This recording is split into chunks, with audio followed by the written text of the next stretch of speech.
Assalamualaikum warahmatullahi wabarakatuh. Selamat siang semuanya, saya ucapkan sekali lagi selamat datang di acara Recording Road in to progress. Native Youthpreneur Festival 2022. Oke, ini wajah-wajahnya, ada wajah yang tadi sudah ikut di sesi 1 dan sekarang sepertinya kita sudah kedatangan peserta baru juga. Saya ucapkan kembali lagi juga selamat datang kepada seluruh peserta yang sudah tergabung bersama kami melalui online. Kami ucapkan selamat datang sekali lagi. Bagaimana sesi istirahatnya? Sudah kembali terisi energinya ya? Karena setelah ini kita akan memasuki sesi kedua yang tentunya temanya tidak kalah seru, yaitu mengenai strategic networking for better growth, profitability and sustainability. Boleh tepuk tangan untuk kita semua pada siang hari ini supaya kita lebih semangat lagi. Oke, untuk sesi kedua kita pada siang hari ini, kami sudah mendatangkan dua speaker, dua narasumber yang tentunya juga tidak kalah seru dan akan terus menginspirasi kita dalam dunia entrepreneur. Oke, tanpa berlama-lama kembali, mari kita sambut narasumber pertama kita yang akan membahas mengenai NFT, memaksimalkan potensi dan mengelola resiko. Kami undang ke atas panggung, mari beri tepuk tangan untuk Kak Jeffrey Joe. Kami persilakan maju ke dalam stage. Oke, selamat siang, silakan duduk Kak. Oke, untuk narasumber kedua kita akan membahas mengenai cara terbaik membangun kredibilitas dan influence dalam entrepreneurship yang kali ini akan disampaikan langsung dari USS, yaitu mari kita sambut bersama Kak Syed Muhammad.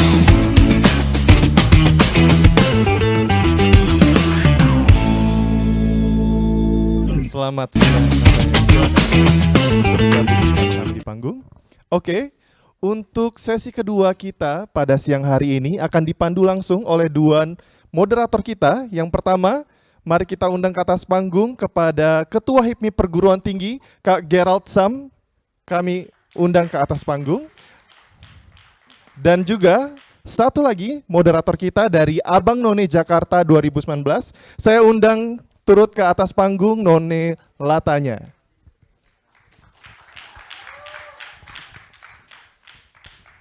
Baiklah, sesaat lagi kita akan memasuki sesi kedua kita mengenai strategic networking for better growth, profitability dan sustainability. Saya ingin mengingatkan kepada seluruh peserta baik yang ada di sini maupun yang sudah tergabung bersama kami melalui online untuk dapat turut interaktif bersama kami karena kami akan mengadakan sesi tanya jawab. Jadi buat kalian yang sudah penasaran dan atau ingin mengetahui lebih lanjut mengenai materi yang akan disampaikan bisa langsung diajukan. Baiklah. Untuk sesi kedua, saya serahkan kepada dua moderator kita pada siang hari ini. Kami persilakan. Terima kasih Bang Rafis. Oke, halo semuanya, selamat siang. Masih pada semangat? Gak kedengeran ya Kak Gerald ya suaranya. Sesi ketiga loh sampai hari ini kan. Iya, sekali lagi boleh semangat ya nih? Semangat ya. Oke, jadi hari ini saya nggak akan sendiri moderatornya. Ada Kak Gerald di ujung sana yang mau nemenin juga nih ya.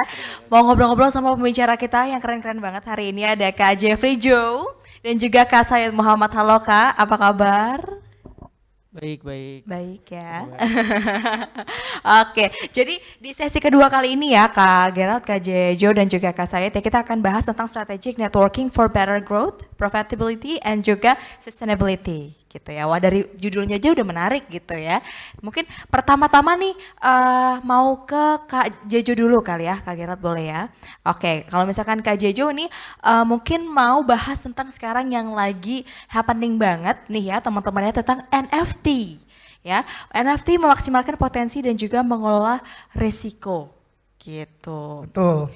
Nah, boleh diceritain dikit nggak sih Kak, kenapa sih sekarang NFT kok lagi naik banget gitu kan? Mungkin gara-gara kemarin yang salah satu apa namanya teman kita juga ya yang memang dia Gozali yang salah satunya itu memang bikin jadi NFT jadi naik daun gitu kan? Di Indonesia. Di Indonesia, Betul. betul. Itu gimana Kak? Boleh mungkin pendahuluannya dulu nih sebelum Kak Jejo nanti present tentang NFT ini sendiri gitu. Kemarin udah ngeliat yang balon gede raksasa di Jakarta Utara belum di Aku lihat. itu adalah Aku lihat.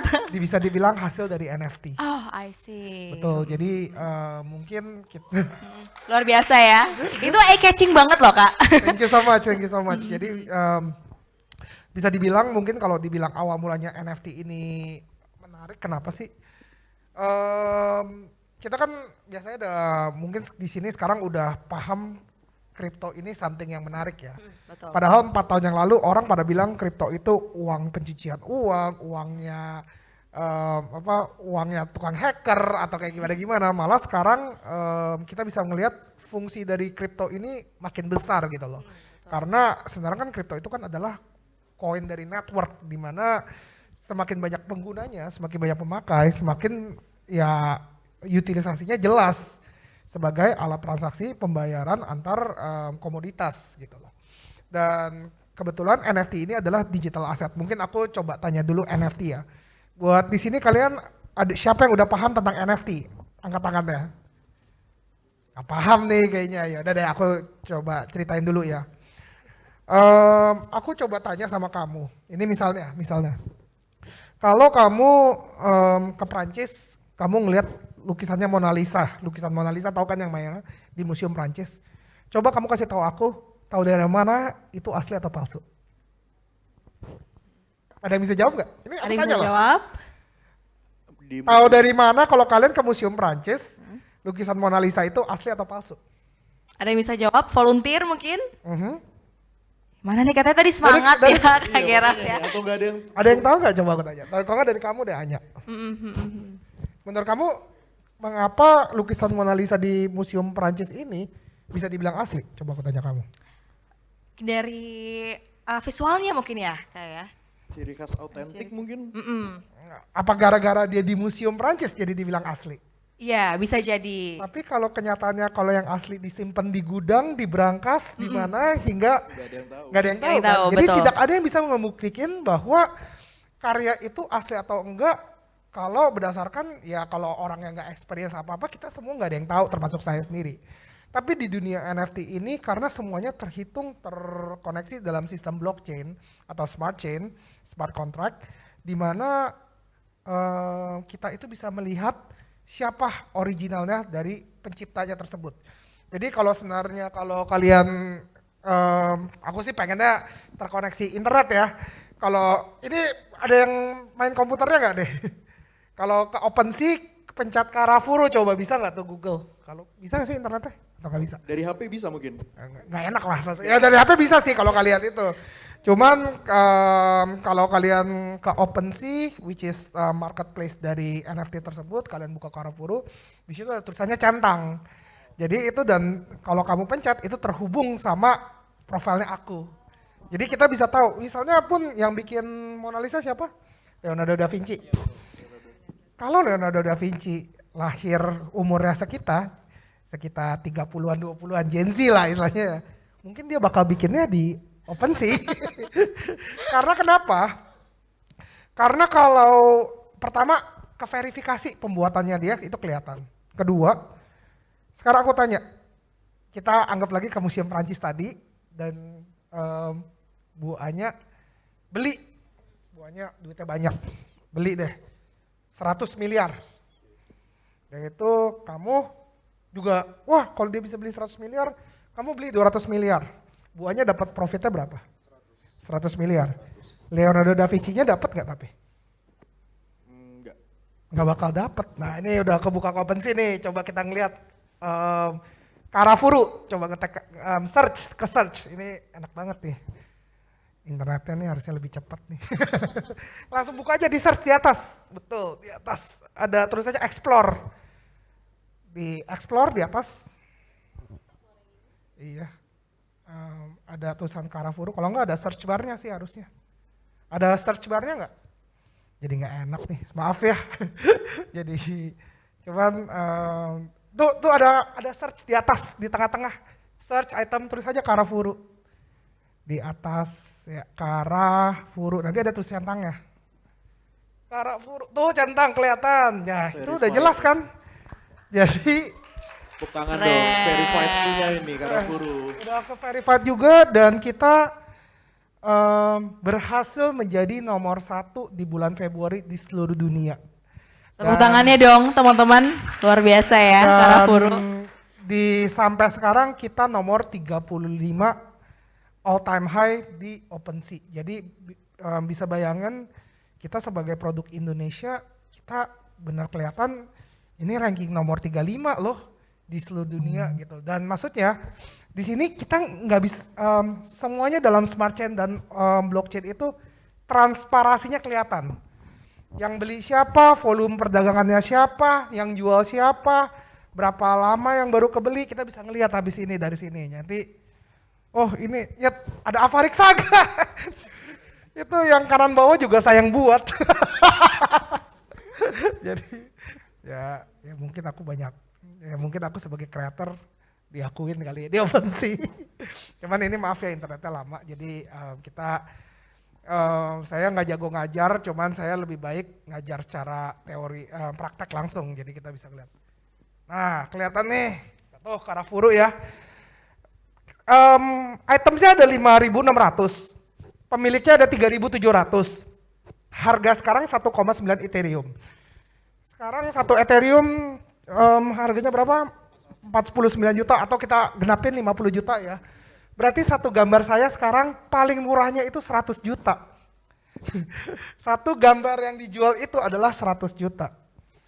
Dan yang sudah diperdagangkan volumenya, transaksinya itu 37 ribu. 38 ribu kalau kita genapin. Bisa dibayangin gak sih 38 ribu itu kalau diperdagangkan berapa banyak yang sudah terjual? Kurang lebih dengan harga Ethereum sekarang yang sudah diperdagangkan 1,9 triliun. Itu sudah dijual dan diperdagangkan. Luar biasa. Dan saya di sini bukan mau membanggakan saya sebagai creator, tapi saya cuma mau kasih tahu saya orang Indonesia. Saya bisa loh dan kepengen kalian semua yang lagi nontonin saya walaupun di online, di offline, bahwa kalian bisa berkreasi kayak saya untuk bisa membuat hal seperti ini. Itu aja. Oke, luar biasa ya. Dan jelas kelihatan tuh ada buktinya volumenya. Ini kan ini nggak bisa dibohongin gitu loh. Oh saya udah laku nih transaksinya 500 M. Ya ini udah ada penjual pembeliannya. Kalau boleh ke bawah sedikit bisa kelihatan nih ini yang paling mahal tuh. Nah itu. Nah ini kalau kalian lihat gambar ini sudah laku. Sebelumnya terjual sebanyak 100 Ethereum. 100 Ethereum berarti gambar ini dulunya laku 5M. Gitu. Itu adalah harga paling termahalnya gambar saya. Iya. Luar biasa loh ya. Nah, mungkin itu aja dari kalau aku misalkan itu tadi ngobrolin tentang NFT gitu ya. Mungkin teman-teman di sini tadi Kak Jejo tanya udah ada yang istilahnya mengerti belum tentang NFT gitu ya. Karena kalau misalkan sekarang nih aku pengen tanya, kenapa mungkin NFT baru sekarang hype di Indonesia, Kak? Kak Jejo melihatnya gimana nih? Karena ya gak usah jauh-jauh, saya juga baru main tahun lalu. Saya baru belajar invest tahun lalu, jadi kesempatan opportunities untuk belajar itu terbuka banget. Saya nggak pernah ngajarin kalian untuk ikut ya investasi, wah jadi afiliator dong saya. Tapi saya mau kalian nge-create, karena kalau create bisa dibilang tidak ada modal. Kalian tidak perlu masukin uang, tidak apa, kalian bisa menggambar, kalian bisa melakukan apa yang kalian suka dan taruh di OpenSea. OpenSea bisa dibilang Tokopedia-nya gitu loh. Dan itu hanya dikenakan biaya ketika kalian mengupload gambarnya tersebut. Jadi tidak ada waktu kita bikin ini ya modalnya modal keringet, tenaga. Nggak ada yang beli, nggak ada yang jual gitu loh. Maksudnya benar-benar semuanya bisa untuk menjadi kreator seperti saya. I see. Jadi kita intinya adalah bisa melihat potensi gitu ya, Potensi, yang sedang betul. tren sekarang. Nah, aku pertanyaannya mungkin ini juga pertanyaan teman-teman semuanya ya. Bagaimana Kak Jejo melihat potensi yang ada di masyarakat sekarang gitu ya, untuk bisa dijadikan istilahnya profit tadi gitu kan, yang bisa dijadikan hal yang bermanfaat tadi gitu Kak. Bisa dibilang ngikutin perkembangan zaman ya, kita dibilang terima kasih banget buat udah diselenggarakan acara ini. Saya juga part of USS, which is kita ini harus mengejar tren. Kita ini adalah hype maker juga. Kita istilahnya tren ini sudah ada di luar negeri dan USS mungkin berhasil meng-capture tren tersebut dan diimplikasikan ke Indonesia gitu loh. Dan siapa tahu Gozali adalah hasil dari USS. Tidak ada yang tahu kan. Gak ada yang tahu ya.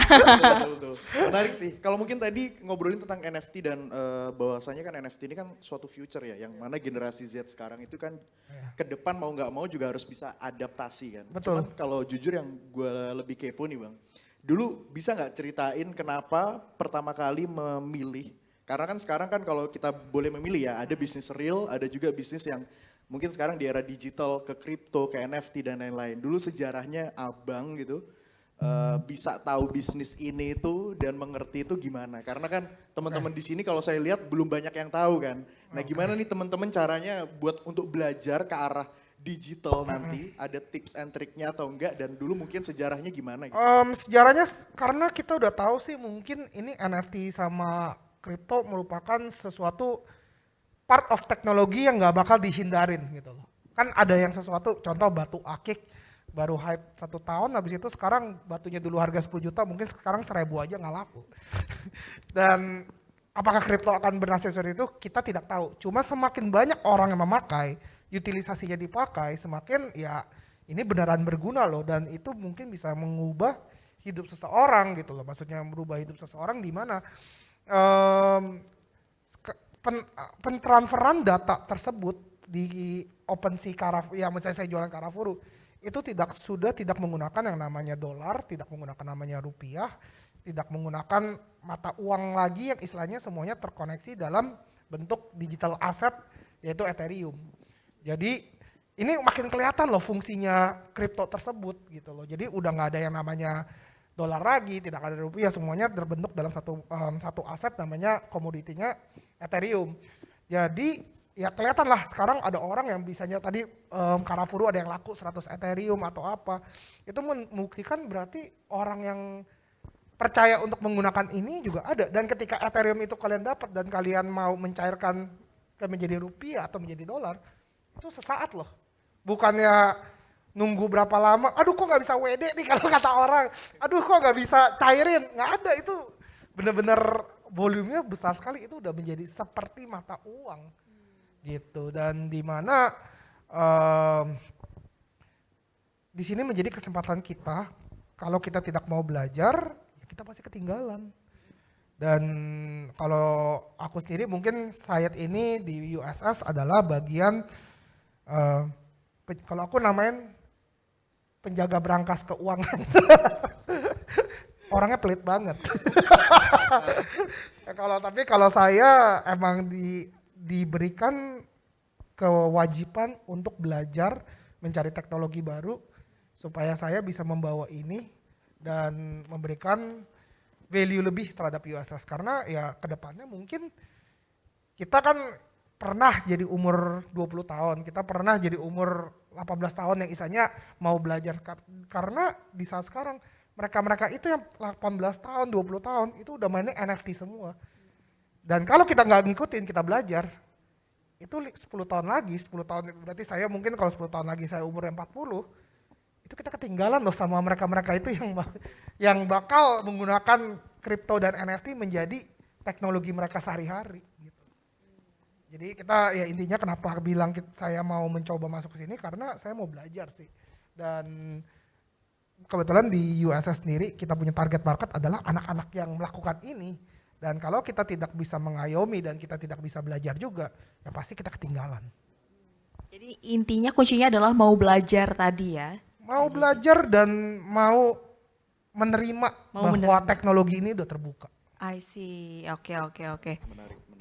Nah kalau misalkan ngomongin tadi harus mau belajar gitu ya Kak, dan juga pastinya kalau misalkan istilahnya kita mau belajar sesuatu terus juga masuk ke sesuatu yang baru, itu pasti ada resiko yang mungkin bisa kita tanggung gitu untuk di depannya. Nah kalau misalkan kayak Jojo sendiri, menurut kayak Jojo gimana caranya kita bisa istilahnya manage resiko tersebut, istilahnya kayak nerawang resiko apa sih yang bisa kita istilahnya mungkin di depan nanti kita hadapi gitu, tapi kita harus bisa melewatinya gitu. Itu gimana Kak Jojo? Di sini saya balik lagi, saya memberikan contoh Anda sebagai creator itu pembuat.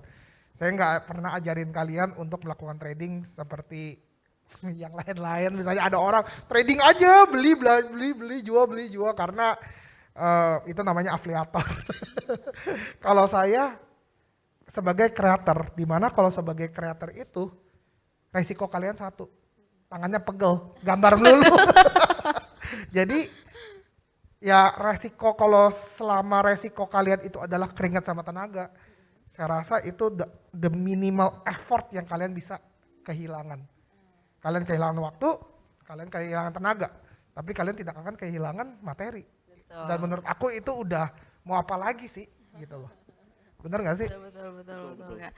Kalau misalkan content creator gitu kan ya, mikir gimana idenya, nanti besok posting apa, editorial plan gitu kan ya. Pasti teman-teman di sini ada nih salah satu yang content creator juga ngerasain gitu kan ya. Ya kayak Jojo, dan pastinya itu tadi ya harus bisa memanage bagaimana resiko, terus juga tadi mau belajar itu penting banget ya. Kayak Mau Jojo. belajar buat zaman sekarang gitu, informasi banyak di mana-mana.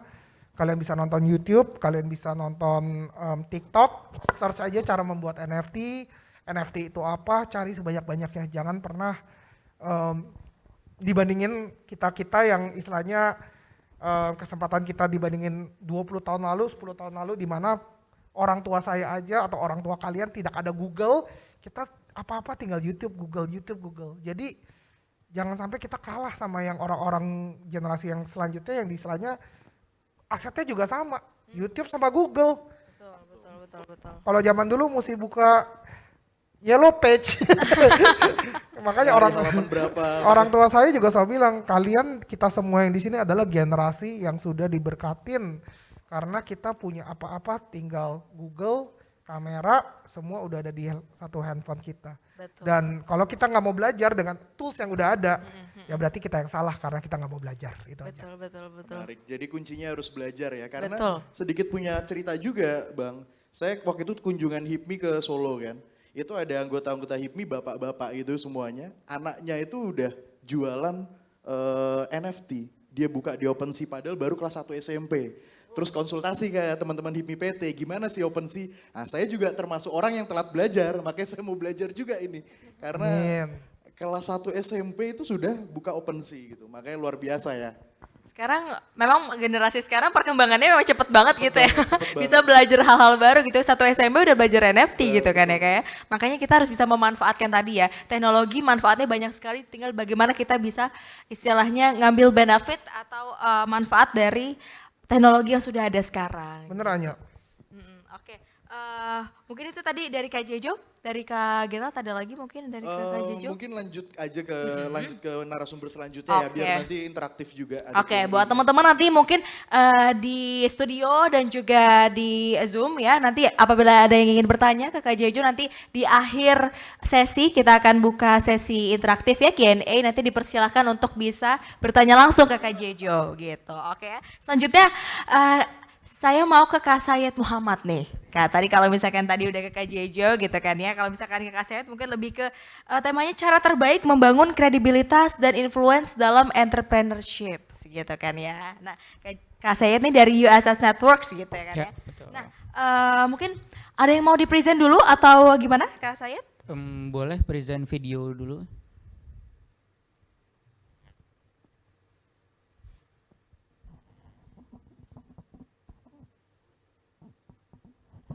Nggak ada suaranya. Suaranya belum terdengar ya.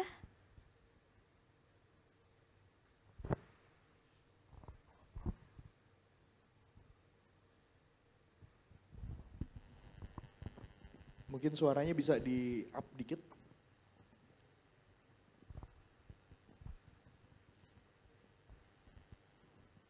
We started off from a small event in Jakarta.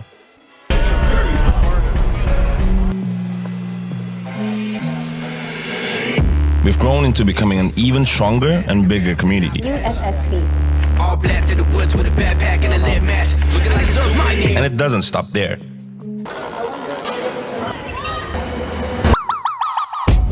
We've also transformed into becoming one of the biggest lifestyle streetwear event in Southeast Asia. With such strong roots embedded in us, we became an ecosystem. We are not an event, we are not an agency, we are not a media, and we are not a retail store.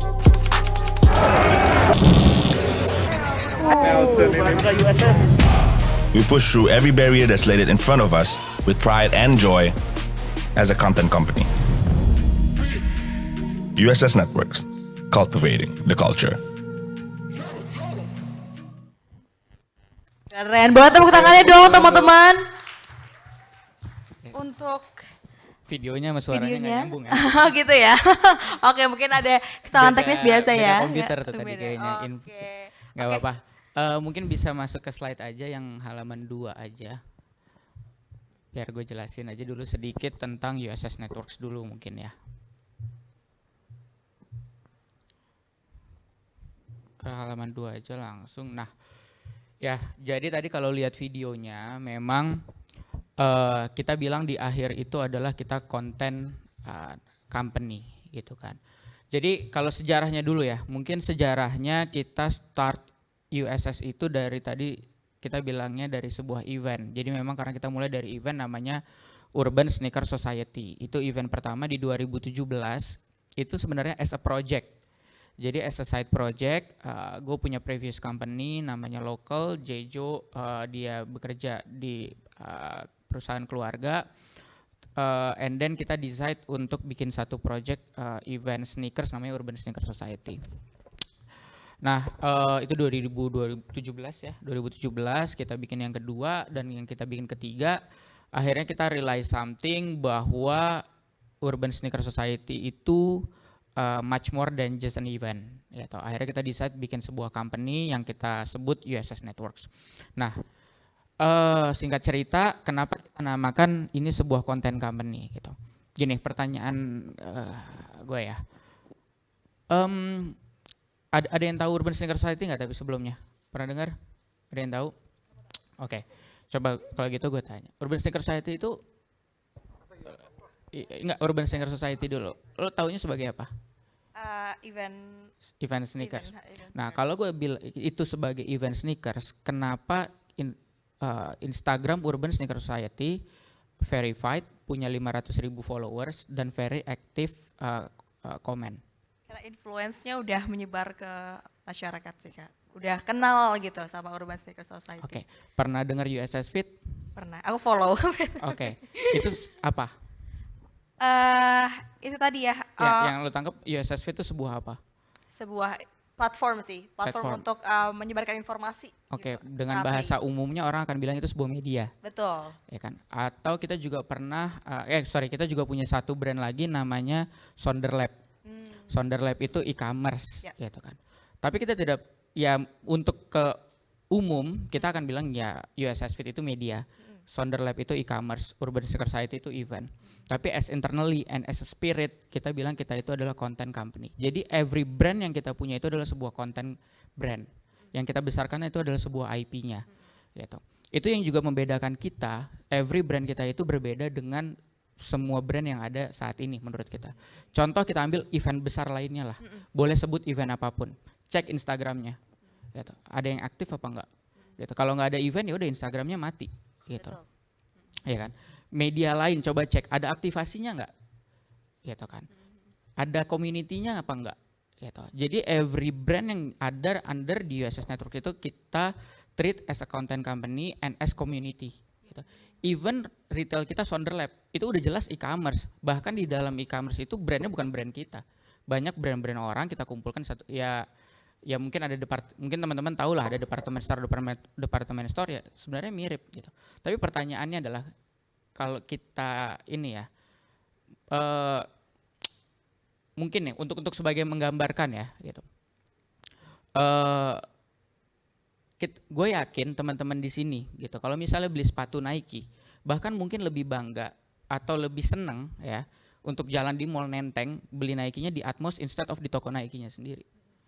Gitu. Apalagi di toko lain gitu kan. Di toko Nike-nya bawa kantong Nike sama kantong Atmos orang akan lebih merasa keren kalau dia bawa kantong. Padahal sepatunya sama. Kenapa? Karena Atmos punya brand sendiri. Dia sebagai konten itulah yang membedakan brand value-nya dengan brand value company lain. Gitu. Itu yang membedakan kita sebenarnya. Boleh next slide?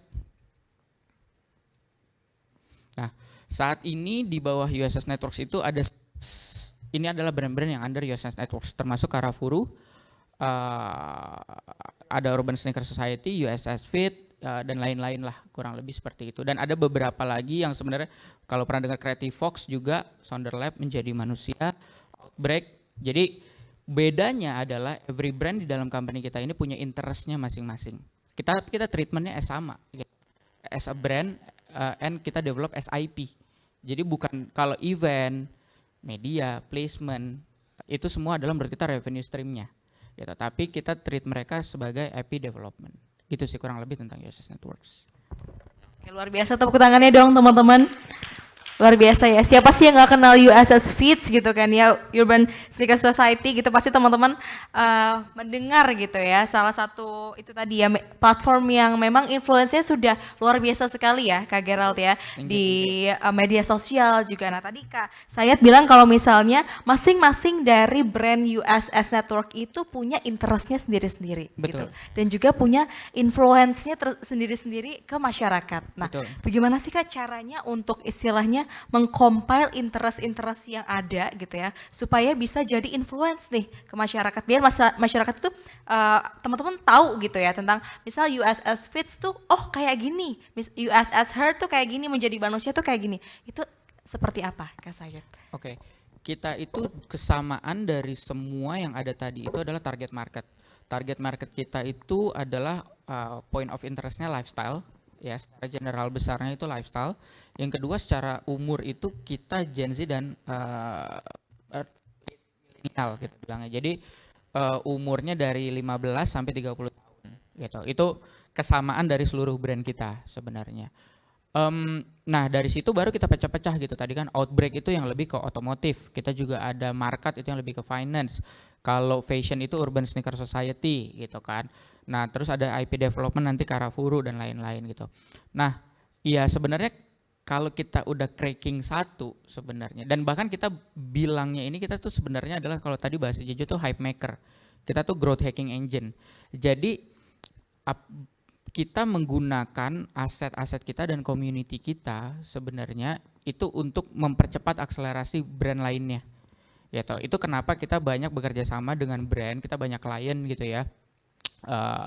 Company brand itu ya meng-hire kita untuk mensinergikan aset-aset kita untuk brand mereka. Gitu. Itu sih kurang lebihnya. Tapi kalau ditanya bagaimana kita menginfluence, sebenarnya adalah kuncinya satu. Untuk sekarang ini ya, untuk zaman sekarang ini adalah kuncinya satu. Be sincere to the audience gitu kan, audience kita, dan kita engage dengan mereka.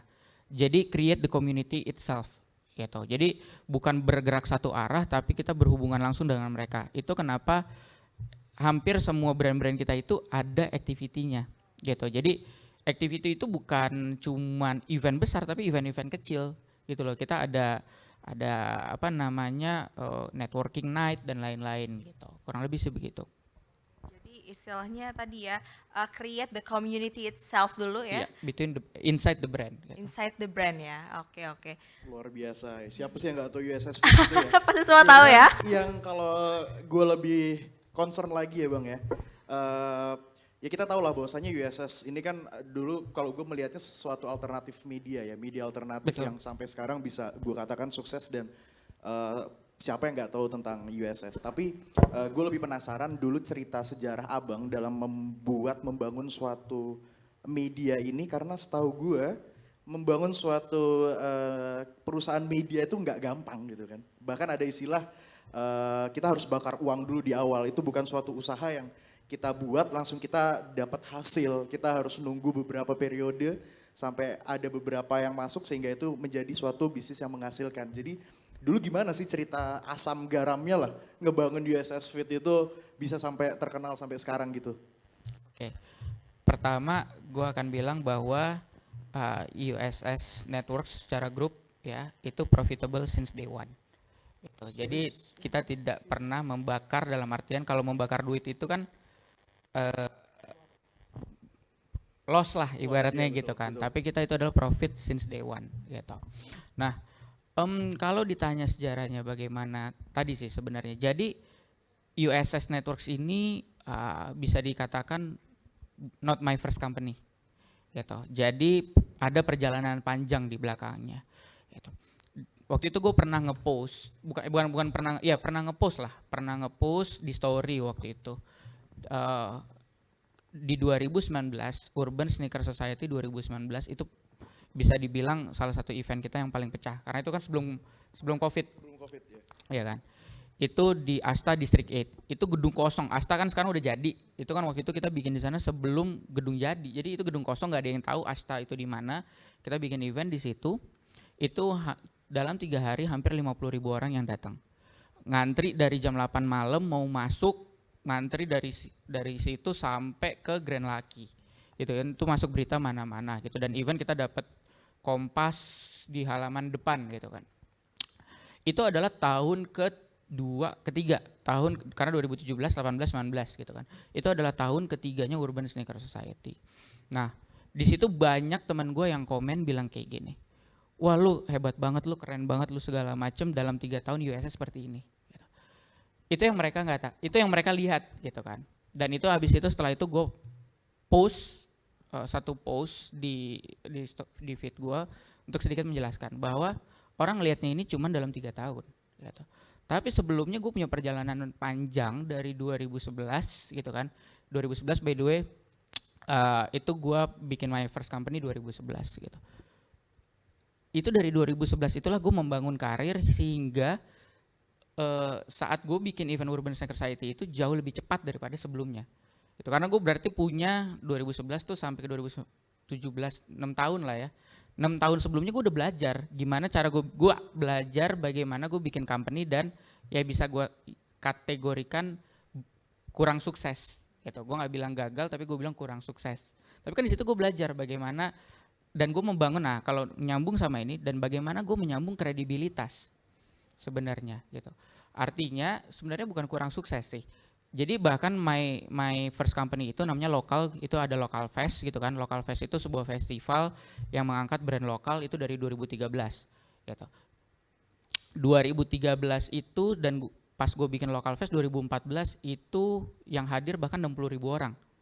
Jadi seramai itu sebenarnya.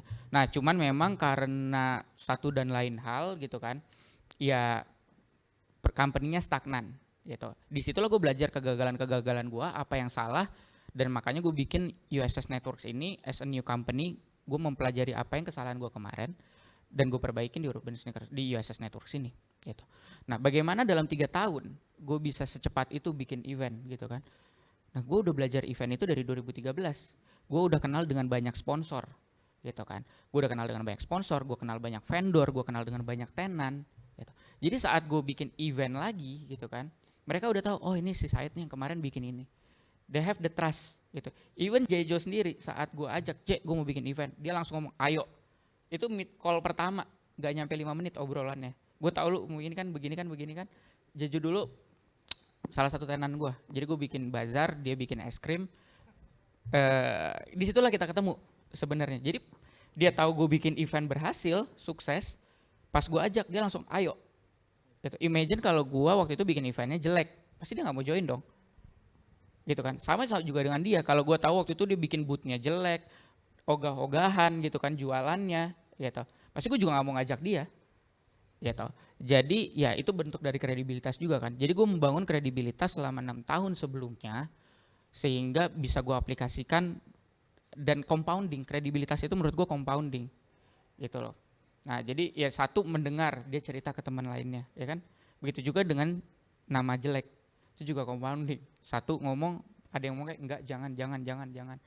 Itu sih, itu salah satu ininya sih, story-nya lah gitu. Pentingnya kredibilitas dalam membangun portofolio berarti ya Bang ya. Betul. Nggak hanya perusahaan tetapi portofolio atas diri juga sebagai rasa trust, karena kan investasi ujungnya kan balik lagi ke trust kan. Betul. Sebagaimana ya orangnya siapa yang dilihat trustnya gitu kan.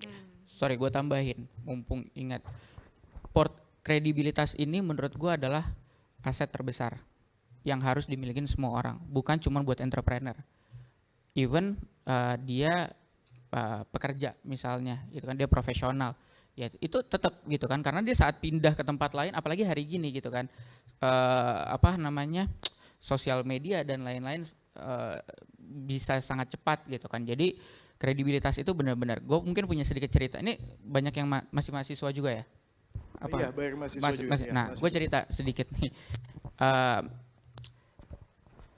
Gue termasuk mahasiswa yang semester 1 gue 1, semester 2 1, hampir di DO. Nasakom lah ya Bang. ya? Nasakom. Akhirnya dengan bagaimana cara gue lulus 2,74. Zaman dulu gue lulus 2009, mau masuk perusahaan tuh minimal kalau sekarang mungkin udah banyak yang tidak lihat IP ya. Gue pun termasuk yang orang yang hiring nggak pernah lihat IP. Bahkan gue kadang nggak nanya dia kuliah di mana. Gitu. Tapi zaman dulu IP itu wajib banget gitu kan. Saringan pertama itu rata-rata 275, gue 274. 0,01. Tidak dikit ya. Akhirnya gue dapat satu pekerjaan, gue ambil dulu gitu. Tapi 6 bulan kemudian gue ditawarin adalah Mandiri Sekuritas gitu. Gue ditawarin Mandiri Sekuritas, itu ada project bikin website untuk Mandiri online tradingnya dia. Sama yang orang yang dikerja di sana itu teman gue dulu gitu. Tiba-tiba ya lo masih bikin website nggak? Karena dulu zaman kuliah gue suka bikin website, termasuk event kampus gue, Just Goes to Campus. Pernah dengar Just Goes to Campus? Itu dulu gue yang bikinin gitu kan. Gue nggak dibayar bikin website untuk Just Goes to Campus, tapi gue bikinin dengan sungguh-sungguh gitu. Nah, orang yang kontak gue itu adalah yang waktu itu tanggung jawab ininya kebetulan yang gue bikinin websitenya, dia PIC-nya gitu kan. Dia percaya sama gue ditawarin project di Mandiri Sekuritas. Jadi bayangin itu udah 4-5 tahun yang lalu, tapi dia masih ingat dengan kerja gue seperti apa, sehingga gue ditawarin project besar pertama gue di Mandiri Sekuritas. Project itu gue kerjakan sungguh-sungguh, project itu selesai, gue ditawarin untuk full time di Mandiri Sekuritas. Dan setelah itu gue mendapatkan pekerjaan secara pro hire yang even teman gue yang cum laude itu posisinya di bawah gue. Bayangin itu hanya berdasarkan saat gue diberikan pekerjaan, gue mengerjakan dengan sungguh-sungguh, dibayar nggak dibayar. Artinya saat lo udah berani mengambil that responsibility, ya lo jangan ngomong lagi, gue nggak dibayar, gue nggak ini, kenapa lo ambil? Gitu. Jadi once lo udah ambil, lo harus pegang omongan lo harus pegang janji lo gitu. Dan itu adalah portfolio lo, dan itu adalah ya kredibilitas lo untuk seterusnya. Itu sih. Luar biasa, boleh dong tepuk tangannya teman-teman. Keren banget ya. Di sini kita belajar bahwa apabila kalau misalkan kita mengerjakan sesuatu dengan sungguh-sungguh ya, itu pasti nanti hasilnya luar biasa ya. Dan Benar gitu konsisten pasti juga ya. konsisten. Oke, luar biasa. Oke, mungkin Kak Sayed, Kak Jejo, Kak Gerald, habis ini kita mau buka sesi Q&A ya, sesi interaktif gitu ya. Mungkin untuk teman-teman yang ada di studio maupun di Zoom, boleh dipersilakan kalau misalkan ada yang mau tanya ke Kak Sayed dan juga Kak Jejo. Dipersilahkan. Tadi kita udah ngobrol-ngobrol banyak ya tadi sama Kak Jejo udah ngomongin tentang NFT, sama Kak Sayed udah ngomongin tentang gimana sih membangun kredibilitas dan juga pastinya influence ya dalam entrepreneurship. Untuk teman-teman yang mau lebih dalam mengetahui tentang tema-tema tersebut, dipersilahkan mumpung lagi ada narasumbernya nih. Dipersilahkan, mungkin panitia boleh diberikan untuk mic-nya. Mungkin peserta yang online juga nanti bisa dicatat pertanyaannya. Ya, betul. Kita nanti di sini ambil 2 peserta yang dari studio dan 2 peserta yang online ya. Dipersilahkan.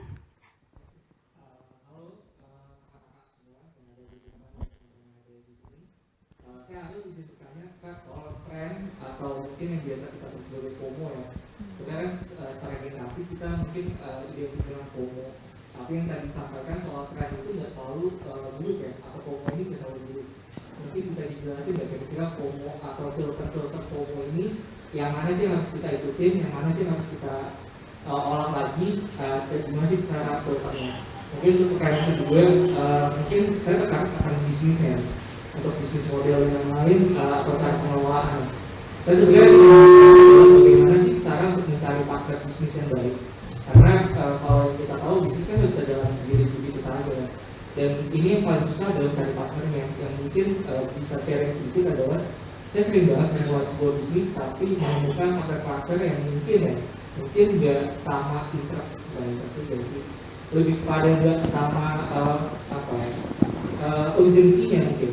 Jadi ketika saya cukup passionate di sana, ternyata teman saya atau mungkin beberapa orang di antaranya nggak terlalu serius gitu. Jadi mungkin bisa di-sharing nggak gimana sih kita bisa mencari partner bisnis?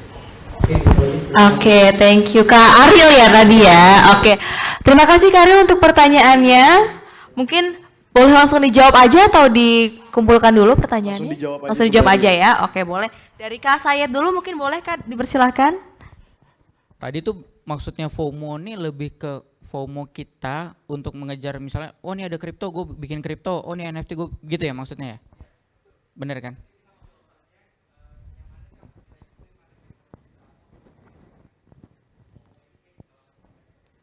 Oke, nah, ya sebenarnya kalau kita sebagai personal gitu ya, pasti kan kita harus memilih gitu. Gini, lo tuh, maksudnya gini, memang benar jangan semua juga harus kita ikutin gitu kan. Ya sekarang kalau lo personal gitu. Nah pertanyaannya adalah, lo personal, lo goodnya tuh dalam bidang apa sih? Ya kan? Itu adalah gimana lo bisa mulai start sebenarnya. Nah, tapi jangan keluarin kata-kata passion gue ini. Gue paling benci sama kata-kata passion gue ini. Gitu. Artinya gini, maksudnya gue mulai industri gue fashion. Gue tiap hari pakai kaos hitam. Gue nggak terlalu peduli dengan fashion, gitu kan. Gue bergerak dari industri fashion. Gue sampai sekarang ya biasa aja sama fashion gitu loh. Gue bukan sukanya fashion, gitu. Lo kalau bisnis, passion lo bisnis, entrepreneur. Entrepreneur itu is all about managing people, managing finance, managing keuangan. Bukan ngurusin besok koleksi apa terbaru, bukan itu. Kalau lo mau itu lo jadi desainer, gitu kan. Nanti ada orang bisnis yang ngurusin bisnisnya, gitu. Jadi kalau lo suka masak ya lo jadi chef, bukan bikin restoran. Belum tentu lo bisa bikin restoran, gitu kan. Harus ada orang bisnisnya. Jadi kalau memang passion lo bisnis ya lo bergerak di bisnis, lo cari, gitu kan. Nah bidangnya apa? Ya yang lu mengerti dulu kalau menurut gua gitu. Gua waktu itu dimulai dari e-commerce, bisnis pertama gua dimulai dari e-commerce dan festival. Karena ya itu gua udah bikin website dari zaman kuliah, dan gua di zaman kuliah kerja gua zaman kuliah tuh bukan belajar, bikin event sama bikin website. Itu kenapa gua bisnisnya itu. Gitu. Dari situ berkembang gitu kan. Once lu punya tim, baru lu bisa kejar satu-satu. Di USS, kenapa kita bisa NFT gitu kan? Ya, memang itu adalah partnya Jejo, gitu. Jadi di gue ini bagi tugas nih, gue ngurusin the business, run the company, Jejo bagian eksperimental. Apa yang baru dicoba sama Jejo, ya kan? Mungkin ini NFT 3 bulan lagi Jejo udah loncat lagi nih. Nanti 3 bulan lagi ada yang baru lagi, Jejo akan cobain lagi yang baru. NFT-nya udah stabil, bagian gue yang ngurus. Gue yang growth the company, gitu loh. Dia yang eksperimental, gue yang growth the company, gitu kan. Tapi kalau lu baru mulai, ya kan lu nggak punya resource. Nah lu fokus sama apa yang lu bisa dulu, gitu. Jadi jangan terlalu FOMO semuanya mau dicobain. Justru at first lu harus fokus sampai lu bisa stabil, penghasilannya stabil, ya kan. Baru lu boleh expand, gitu. Tapi di awal lu harus benar-benar fokus sama yang apa. Lu jangan FOMO sama yang lain, gitu. FOMO itu boleh kalau lu udah mampu. Mungkin, maksudnya mampu dengan secara resource gitu, bukan cuma duit ya, the whole team gitu kan. Mungkin tambahan kali ya, maksudnya kenapa aku juga punya partner, misalnya mungkin kalau kalian semua di sini mau menjadi entrepreneurs, pemilihan partner itu adalah sesuatu pemilihan yang paling sulit menurut aku, karena jangan cuma mentang-mentang, kamu ada uang nggak, aku ada uangnya, kita bikin bisnis, cerot gitu. Nggak ada tuh yang kata-kata kayak gitu ya. Karena menurut aku pemilihan partner dalam bisnis, apalagi sebuah perusahaan, itu sama kayak pasangan hidup gitu loh. Aku sama Pak Sayat bisa dibilang tiap hari ribut. Ini waktu aku bikin Karafuru, aku bilang, ya percaya ya ini bisa, ini bisa. Sayat orang yang konvensional, nggak percaya. Kita mesti matahin dulu nih, gimana nih supaya, ujung-ujungnya nomor 1 kan gak ada yang tahu. Coba kalau ujung-ujungnya malah bikin perusahaan rugi, saya yang diembat kan. Jadi istilahnya sebelum saya bikin Karafuru pun, udah research yang saya lakukan untuk bikin company ini aman. The purpose of experimental itu, kita boleh mencoba, kita boleh mencari tahu, dan kita boleh belajar. Tapi ujung-ujungnya ketika itu mau ditarik ke perusahaan, kamu mesti make sure apa yang kamu lakuin, kamu udah optimis kamu bisa, gitu. Baru bawa ke perusahaan supaya perusahaan ini istilahnya bisa menghasilkan revenue yang lebih besar gitu. Dan pemilihan saya partner Sayed ini karena ya baik lagi, aku sama Sayed punya dua sisi yang sangat berbeda banget, yin and yang gitu loh. Satu Arab, satu Cina gitu kan kalau kata orang. Mana ada tuh. Coba cari di mana-mana.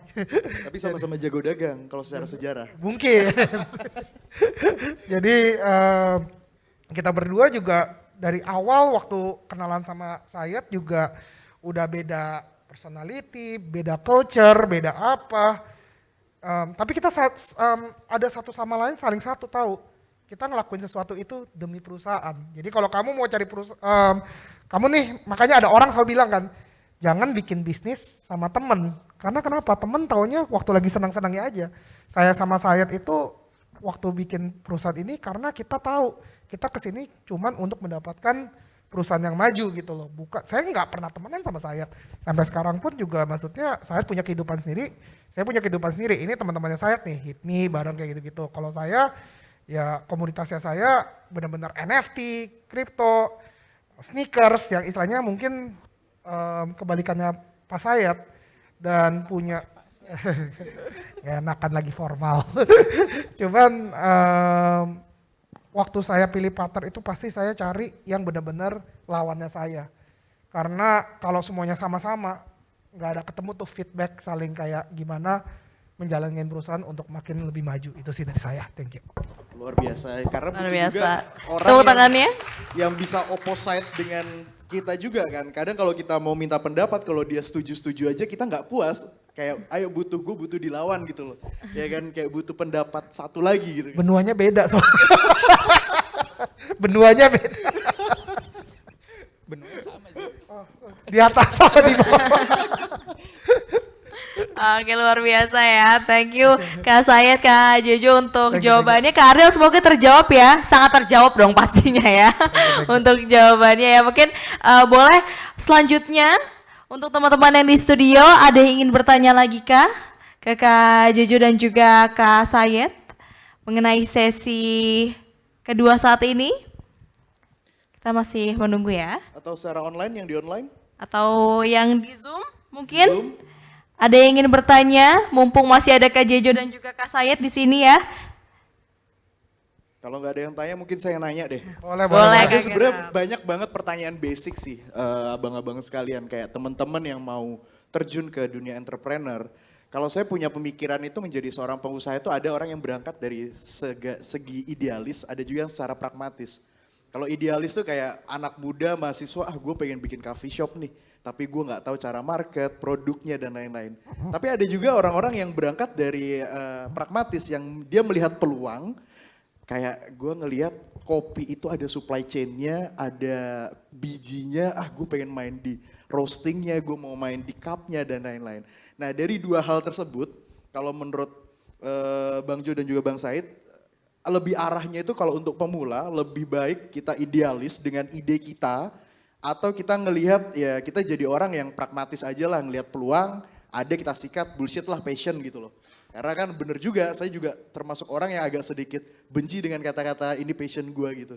Gimana kalau menurut abang semuanya? Kayaknya gue setuju sama Sayed itu kalau kita berdua itu punya pemikiran bahwa kita itu follow the money. Dimana punya ada pergerakan jual dan beli dan volumenya banyak, di situ kesempatan bisa terjadi gitu. Kenapa kita main ke Web3, hitungannya NFT sama kripto itu Web3 karena volumenya lagi ke sana. Ketika volumenya ke sana, kesempatan diciptakan juga makin besar gitu loh. Dan terbukti, maksudnya emang tahun ini emang aku udah bilang sama Sayed, Web3 is the king right now. Dan teknologi apakah kedepannya akan seperti ini, kita belum tahu. Cuman at least kita dapetin dulu, kita coba dulu, dan kita excel dalam setiap melakukan. Mungkin Sayed bisa tambahin sih. Ya idealis sih boleh kalau tahan. Iya kan? Iya betul. Ya karena gini, tapi maksudnya gini, ya orang sih beda-beda gitu. Cuman kalau dari gue sendiri tadi lebih prefer memang ke oportunis. Artinya ya details itu bisa kita pelajarin gitu. Ya NFT Jojo juga nggak paham, awalnya kan belajar gitu kan. Ya kayak gue bilang tadi, my first business itu e-commerce di bidang fashion. Ya gue juga gak ngerti fashion, tapi ya di situ opportunity-nya besar waktu itu gitu kan. Ya, gue masuk ke sana. Ya, jadi semuanya bisa dipelajarin gitu. Cuman ya memang ya sebenarnya paling aman itu memang di tengah-tengah gitu kan. Dimana gue selalu, nah gini, USS tahun ini dari awal tahun itu kita masuk ke fase selanjutnya, yaitu adalah mengakuisisi beberapa brand. Gitu. Jadi memang tadi yang ada yang brand-brand yang kita sebutin itu semuanya tidak semua kita develop dari awal. Ada beberapa yang memang sudah jadi kita akuisisi. Gitu. Nah pertanyaan gue selalu ke foundernya adalah seberapa idealis lu. Gitu. Artinya gue pengen ada founder yang idealis, ya kan? Artinya dia harus punya idealismenya apa, tapi ya tidak apa ya istilahnya tidak menomorsatukan idealismenya dia. Gitu. Karena in the end adalah market yang benar, bukan lu yang benar. Gitu kan. Kita kan ya jualan itu ya buat market, buat customer gitu kan. Jadi ya kadang sulit juga kalau founder itu terlalu idealis gitu sih. Itu kalau dari gue. Jadi idealis boleh gitu, tapi ya yang paling penting market selalu benar kalau menurut gue. Oke, menarik sih. Tepuk tangan dong sekali lagi. Tepuk tangannya luar biasa ya. Oke, ini sekali lagi ya mungkin ya Kak Gerald juga ya mau mengimbau juga untuk teman-teman yang ingin masih bertanya nih sama Ini ada narasumber di kita, sebelah kanan. silakan.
Thank you, Thank silakan you. dijawab mungkin, Bang.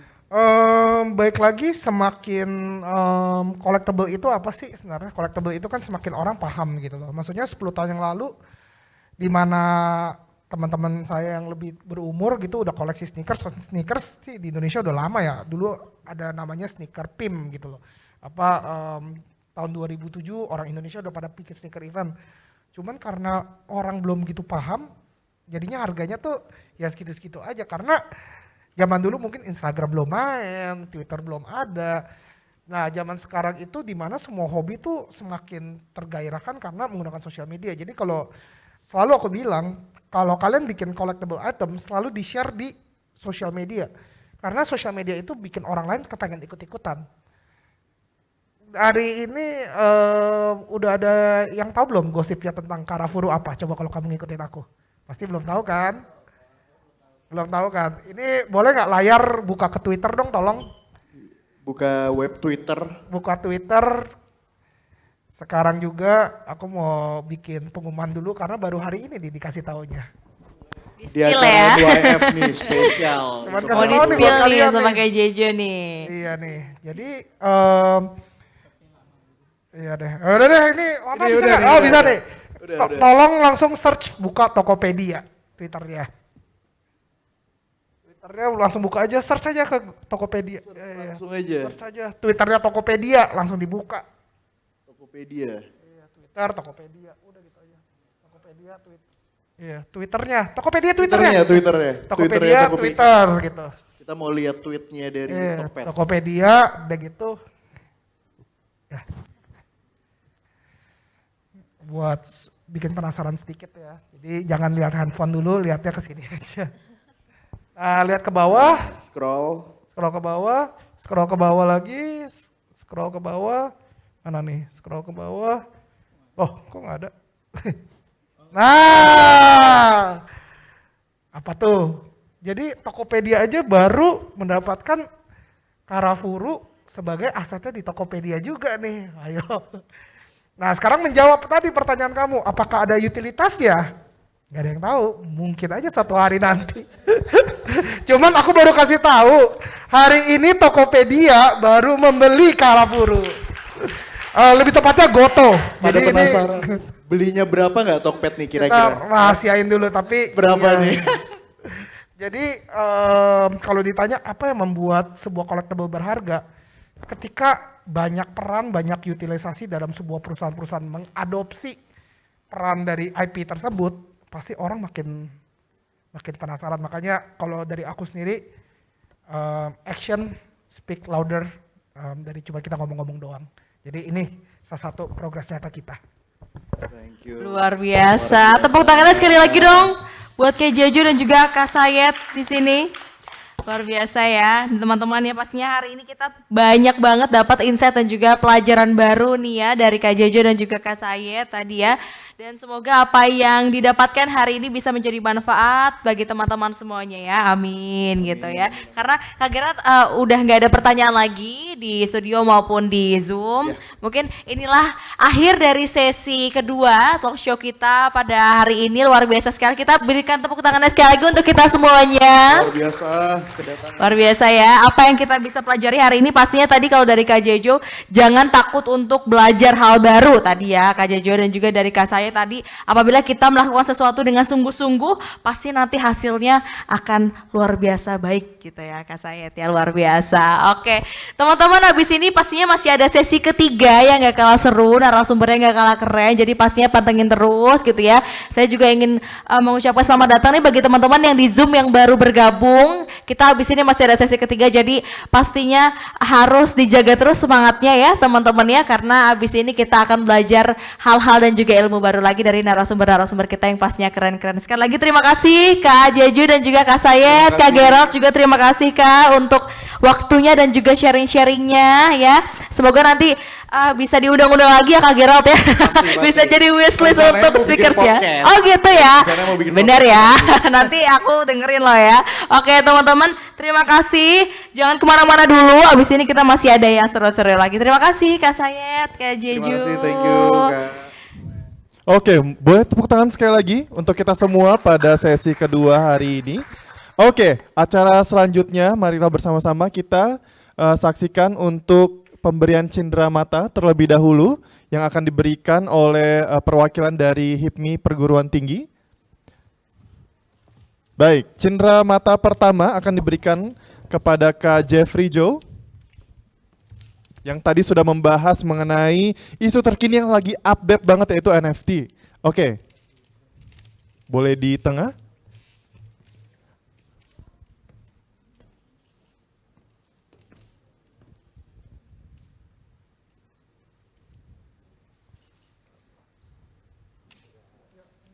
Oke, berikutnya mari kita saksikan pemberian cindera mata kepada Kak Sayed dari USS.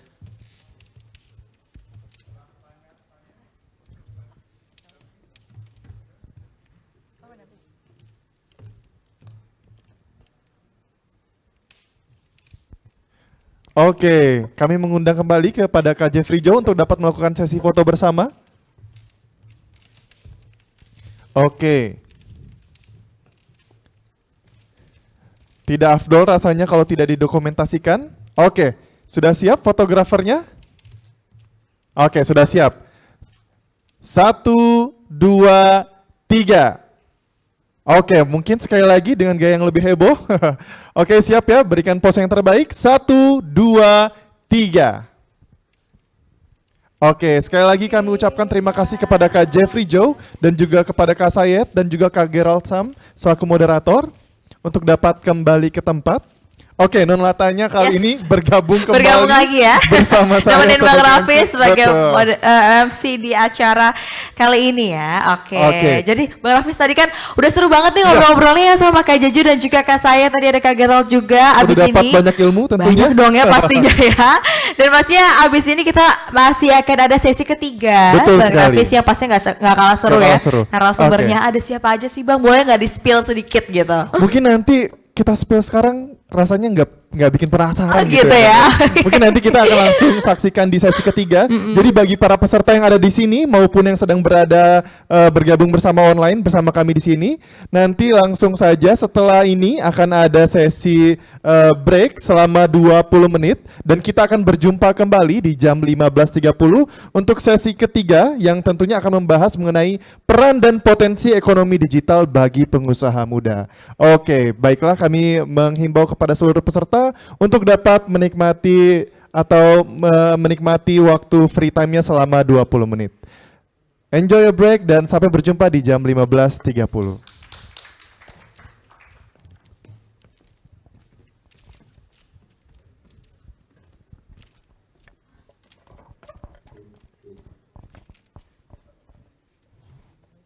Recording stopped.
Cek.